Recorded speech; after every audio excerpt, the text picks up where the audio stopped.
Greetings, folks. This is DC Investing. I've reached financial independence, and I talk about topics to help others on their path to financial independence. And the topic I wanted to talk about today is on the fees that are hidden in your 401k system. And there's various levels of how good a 401k plan is or is not, depending on your employer. All the plans are different. But they passed a law in Congress, I don't know, sometime back, that every 401k has to disclose the fees that they charge.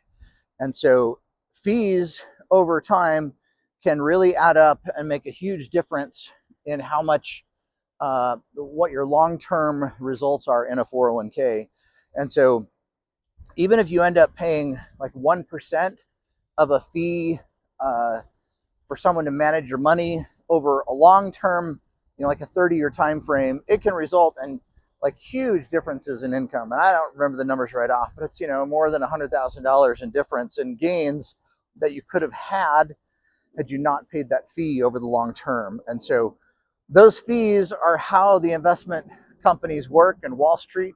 They make these 401k systems so that they can harvest those fees and make themselves rich off them. And I believe in some cases your corporation may actually get kickbacks from various brokerage houses that do 401ks. And so, if they could get talked into signing up for one 401k that, they make a little bit more money from and you make a little bit less money from. But, oftentimes I don't think employers care very much about their employees, and they'd rather just do the lowest cost alternative, and if they can make money on you, they will. So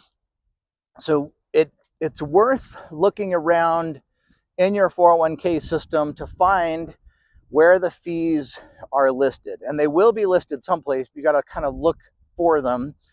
And so I have found in the 401k that I used, the lowest cost item was something that just tracked the S&P 500, but it wasn't called the S&P 500 because S&P has a trademark on that name, and so different brokerage accounts will follow it, but they won't call it that. And I think in my company it was called the Large Equity Index Fund or something of that name. But if you're not sure what the different funds are, chances are the thing with the lowest fee is going to be the S&P 500 fund. And so look for that. There was also really low fees if I bought my own company stock. Those two were pretty much the lowest thing. And so, if you have a like 0.001% fee to buy the equivalent of the S&P 500, but then, like a 0.2% fee to buy one thing, or a 0.5% fee to buy something else, or even a 1% fee for something else, it's really hard for those other funds to outperform just the S&P 500. And so one of the things that is really prevalent in the industry right now is just pushing everyone into target index funds or target date index funds. And so, for instance, my daughter, when she got hired at a company, got signed up for the 401k, and they just pushed her into a target date fund based upon the year that she would turn 65. And while that sounds like a good deal for a lot of folks, those target date funds have a much higher fee than if you were just in the S&P 500. And so those fees add up, and she would have been much better from a fee perspective to just put everything in the S&P 500. If she wanted some bonds, just buy a little bit of the bond fund, because usually there's an option for bonds in a 401k. You can get like mortgage loans or bonds or a money market account, or there's usually a bond option there someplace. So you can kind of pick your own, and then you have a higher fee just on the bond portion, but a lower fee for the S&P 500 index fund. And like, why all this fuss about this little nuance in your finance things is because those fees add up to huge amounts over the 30-year time frame that you're going to be working for your employer.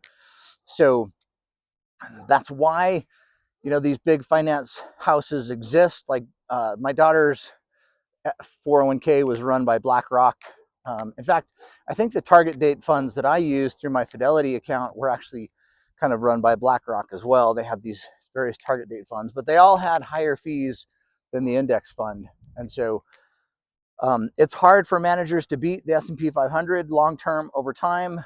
Um, you're really not giving yourself much protection from risk by doing a target date fund, maybe a little bit, but everything in the market goes up and down together. And so anyhow, the fees just really eat up um, what you're going to make long term over time. And I think there's even a website that I've looked up that's like calculate the difference in how much less you're going to have um, by putting in the fees and your various stock investments and the growth rate over time. If you're curious, there's websites you can just, hey, what is the fee and what's the cost that it's going to make in my investment returns?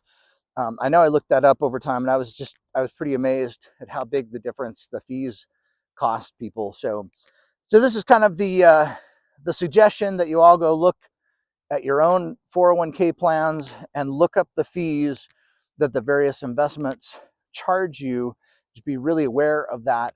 And if you just choose one of the lowest fee options, that may be the very best investment. And so like for the original 401k that I had, I think we had 15 or 18 different choices. You could buy company stock, you could buy um, large cap growth, or the S&P 500 thing, or you could choose foreign stocks, or I don't know. There were a few, like 5 to 8 different the mutual fund equivalents, and then a bunch of target date funds.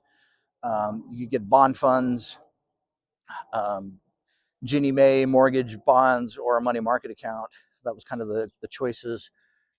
But again, all of those other things came with fees.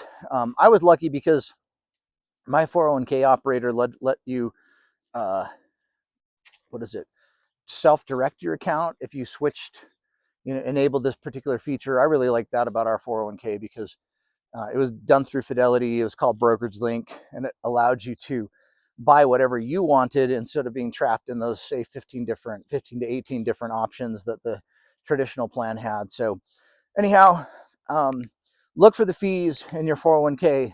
Really take a close look at the long-term implications of that, and particularly if you're young, that's the time to really understand what the fees are going to do to your long-term growth. And so if you understand that, you may choose to elect against, not financial advice, but select those things that have the lowest fees, because that'll be the smallest headwind to you growing over time. So thanks for being here on the channel. Like, subscribe. Thanks a bunch.